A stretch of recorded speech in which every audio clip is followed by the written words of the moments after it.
Welcome to Movie Briefed. Today I'm going to brief a movie called Mars Attacks. It's a normal Tuesday in Kentucky, or at least, that's what it seems at first.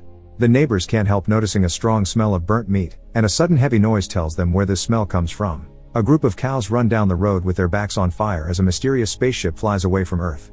The spaceship enters a tunnel of Mars and, seconds later, a whole fleet is leaving the planet and making its way to ours. The next day, Press Secretary Jerry presents pictures of the UFOs to American President Dale, claiming that people will love it if they make an official announcement about them. Uptight General Decker disagrees, saying this should be a national secret and they should get ready to defend the planet, but General Casey thinks Decker's jumping to conclusions because they don't even know if these aliens are hostile. Scientific advisor Professor Kessler points that these must be intelligent peaceful beings, because by definition, an advanced civilization isn't barbaric.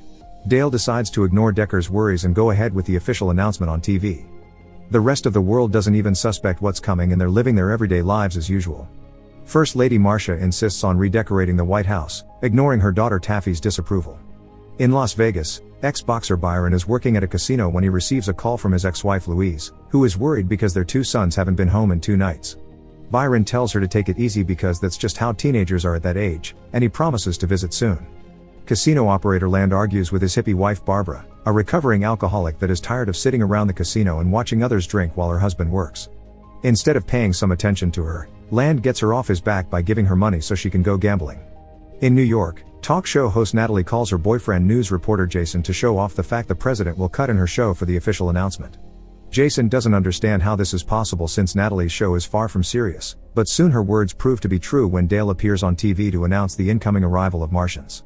Everyone in the country is watching, including young Richie while he works at the donut store, and Barbara while she meditates, thinking the visit of aliens is a sign. The people at the casino, like Byron and his co-worker Cindy, are watching too. In fact, everyone stops what they're doing to do so except for a rude gambler that wants to keep on playing. The next day, every newspaper publishes pictures of the spaceships. Jason gets jealous because Natalie will be having Kessler at her show, which doesn't make sense either. She's also the only person their dog will listen to. In Kansas, Richie returns home to learn his brother Billy is joining the military, which makes their parents very proud. Grandmother Florence, however, isn't in a good mental state and never understands what's going on. In Washington, Louise is going through her usual route as a bus driver but stops when she sees her sons Cedric and Neville at the arcade. The boys are very good at the game they've chosen, which involves shooting aliens, but Louise doesn't let them finish their match. She just grabs them by their jackets and scolds them for cutting class as she drags them into the bus, where she receives applause from the passengers. In the same neighborhood, Jerry uses the work limo to pick up street workers. Later, Kessler appears in Natalie's show explaining that our probes didn't find out about the aliens before because they live under the surface of Mars. He also says he's always liked Natalie's work and flirts a lot with her, which explains why the government chose her show instead of a serious venue. It makes Jason even more jealous as well. Suddenly, TV signals all over the world are interrupted when the Martian leader appears on the screen, speaking a language humans can't understand and making a circular gesture with his hand. The White House holds an emergency meeting where Kessler explains his theories on Martian anatomy and insists they should be peaceful because they're smart. A few hours later, Jerry and Dale talk to the press, promising a diplomatic meeting with the aliens is in the works. Meanwhile, Billy's family and girlfriend see him out when he's leaving for the army base, and afterward, Richie drives Florence back to her nursing home. There, Florence spends most of her time listening to country music by Slim Whitman. In Las Vegas, Byron is going for his daily run when he's interrupted by Land, who needs Byron to beat up a guy for him that owes him money. Byron turns the job down, explaining he's trying to live an honest life now so he can get back together with his wife. In the evening, the Martians set some coordinates to let the government know they'll be landing in the Nevada desert. Decker wants the military to be present, and Dale agrees, but he gives the job to Casey, asking him to keep things quiet and double-check the list of guests so only key media attends. The next day, the entire army, including Billy, gets ready to receive the Martians at the special event. Both Jason and Natalie are transmitting for their shows, while Barbara puts up her meditating setup on a nearby hill. The entire world watches the aliens land on the red carpet they've prepared for them, although neither Natalie's nor Dale's dogs like the Martians and bark aggressively at them. Casey tries to shake the Martian ambassador's hand, but the alien doesn't understand the gesture, so Casey makes a circle on his hand instead, which is well received. The translating machine is supposed to be working well now, and Casey uses it to give the aliens a warm welcome. In return, the Martian ambassador says they've come in peace. Everyone in the audience begins celebrating and a hippie releases a dove, but it seems the aliens don't like this because they suddenly take out their ray guns and kill the bird. After killing Casey too, they begin attacking every person around them. The military fights back and Billy tries to do his part, but he gets killed as well. As the rest of the world watches the tragedy on TV, Jason looks for Natalie, and right when the couple gets to reunite, the aliens kill Jason and kidnap Natalie together with her dog. Not a single person is left alive at the location of the event, only Barbara got to save herself because she was far away. In the White House, Decker is eager to organize a counterattack that Marcia agrees with, but both Kessler and Taffy point out this could have been a cultural misunderstanding. Perhaps the dove means war in their culture. Considering they said they come in peace, Dale decides to try to communicate with the aliens first instead of rushing into war. Later in the evening, Dale sends a message using the translator together with a satellite, apologizing for any confusion and promising humanity means no harm. The message arrives at the Martian mothership, where the aliens are experimenting with different objects they've taken from Earth. However, they laugh at the message and throw it away. The alien leader finds Earth's adult magazines particularly curious and decides to do some experimenting of his own. This ends up with Natalie's head in a jar and her dog's head on her body. Meanwhile, Barbara finds Land still worrying more about his business than the planet's current problem, which drives her to drink again. One of the few aliens that were killed by the military is now being inspected by Kessler, who discovers the Martian's body is full of a disgusting green goo. Byron calls his family to check on them and learns his sons will be going on a tour of the White House with their school. Sometime later, the Martians send a message back to Earth, issuing a formal apology and asking permission to speak to Congress, which Dale accepts. The next day, the aliens land in Washington for the meeting, but the Secret Service doesn't allow Dale to attend as well. The Martian ambassador says a few words for Congress, but they don't get to translate them before the aliens attack again, killing every politician in the room and kidnapping Kessler. Dale has another meeting with his military leaders and apologizes to Decker for not having listened to him sooner, but still refuses to use nukes. They agree life should go as normal while they take care of this problem, and Dale appears on TV to promise his people that the government is still protecting them. While Barbara begins packing to run away and the aliens laugh at the president's naive message, Kessler wakes up in the mothership to find himself as a mere head. Natalie, whose head is now on her dog's body, comes to comfort him, and the two of them admit they like each other. In the evening, Jerry sees a mysterious gum-chewing woman taking a walk around the White House. Trying too hard to impress her, he invites her to come into the White House with him, which she accepts with just a nod. In fact, silence is all the woman does as Jerry guides her to a hidden room, but she does raise her hand a lot. This is because she's a Martian in disguise and uses her ring to record everything for the mothership. Once they reach the room, Jerry kisses the woman, but he's bothered by the gum.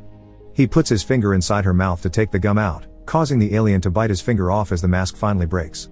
Then, the Martian kills Jerry, takes out a new piece of gum to munch on, and rushes out of the room to find the president. The assassination attempt doesn't go well though. Dale's dog barks at the stranger's presence and wakes its masters up.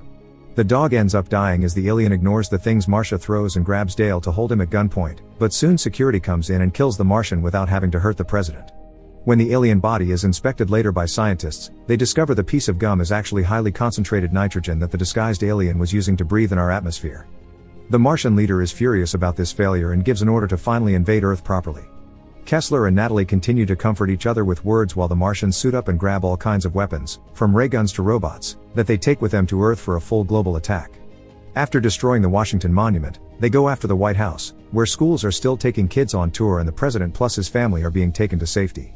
The aliens break in and begin shooting every person they see, no matter if they're adults or children. They also break a chandelier that falls on top of Marcia's head, killing her. Security manages to kill various aliens in return, which allows Cedric and Neville, who have come here with their school, to steal a pair of ray guns and use their video game experience to kill a bunch of Martians as well, giving Dale and Taffy the chance to escape. Dozens of spaceships surround the planet and attack every city and town they can find. Land is still trying to make business and ignores his clients' warnings when they see the aliens arrive, which gets everyone killed when the building they're in is shot down. Cedric and Neville return home and defend their mother while she calls Byron, but the call is cut short when the aliens destroy all the wires on the street. In Nevada, Barbara is trying to escape in her husband's private plane to the Tahoe Caves where she can't be found by the Martians, but she needs someone that knows how to pilot now that Land is dead. The show of renowned singer Tom Jones is also interrupted by the aliens, who sneak in by taking the place of the backup singers before they begin killing everyone in the casino. Tom runs away and bumps into Byron, who knocks out a Martian and gathers some ray guns so they can defend themselves. Now Byron, Tom, Barbara, Cindy, and the rude gambler form a party to try to escape in Land's plane as Las Vegas catches fire under the alien attack. Meanwhile, Dale is safe in his bunker with his military leaders when he receives a call from the French president, who claims he's made a deal with the Martians. Dale tries to warn him it's a trap, but it's too late. The aliens immediately begin destroying the French government as well. Feeling hopeless, Dale finally gives in and gives Decker permission to use nuclear bombs, but it's pointless. The Martians use a special gadget that absorbs the explosion and then takes it to the leader, who proceeds to swallow it with a laugh. Richie gets into an argument with his parents, who want him to stay behind and defend their home, but Richie prefers to leave and rescue Florence. This turns out to be the perfect timing, because as soon as he gets in his truck, an alien arrives piloting a giant robot and destroys every trailer in the area before going after Richie. Fortunately, the boy gets an idea and drives under a bunch of electrical wires, getting the robot to bump into them and get electrocuted. Outside the casino, the rude gambler disapproves of Byron being the leader and goes his own way, which causes him to bump into an alien. Trying to negotiate is pointless and the Martian kills him anyway, only for a second later to get killed by Barbara in revenge. Back to Richie, he arrives at the nursing home, which is already under attack, and rushes to Florence's room. A group of Martians is about to kill her, but when Richie comes in, Florence turns around and accidentally disconnects her headphones from the record player. This causes the song to be played through the speakers, and the aliens' heads start exploding, revealing their only weakness, Slim Whitman's Indian love call song. The Martian leader together with 2 alien soldiers breaks into the president's bunker and kills Decker by shrinking him and stepping on him. The rest of the security guards are killed with ray guns, and Dale decides to buy some time by giving a heartfelt speech about different cultures coming together to work as one. This makes the Martian leader cry, but as he comes closer to shake Dale's hand, it's revealed the fingers are just another gadget that kills the president as well. Meanwhile, the casino party finally reaches the plane, but there's a group of aliens together with the ambassador waiting outside the hangar. To buy his friends some time, Byron goes to the Martians and challenges them to a boxing match. He manages to knock out the ambassador, but then all the other aliens jump on him as revenge. Barbara and Cindy can only watch with sadness how Byron is beaten up by the green crowd as Tom flies them away. In Washington, Louise continues to protect her sons when a bad feeling takes over her. Richie and Florence are driving around town with Indian Love Call playing at full volume to kill every alien in the area. Eventually, they make it to the radio station, and they begin transmitting the song for the whole country to hear. Soon, everyone catches on to this tactic. People all around the world play the song on their stereos, the military walks the streets with tanks that are also playing it through their speakers, and the song is also transmitted to the spaceships that are still flying around the planet. As the ships begin crashing against each other and even the leader succumbs to the music, Kessler and Natalie confess their love for each other, kissing right before the mothership crashed into the sea. Peace has already arrived by morning. As workers begin piling up alien bodies, Taffy acts as a representative of the government and gives Richie and Florence the Congressional Medal of Honor in the ruins of the White House. In town, Louise puts her sons to work while trying to ignore the bad feeling in her chest. She hasn't got anything to worry about though. Byron is fine, and he's now arriving home to reunite with his family. In Tahoe, Barbara, Cindy, and Tom emerge from the caves completely unharmed. The local animals quickly surround them, and Tom decides to celebrate humanity's victory by singing "It's Not Unusual."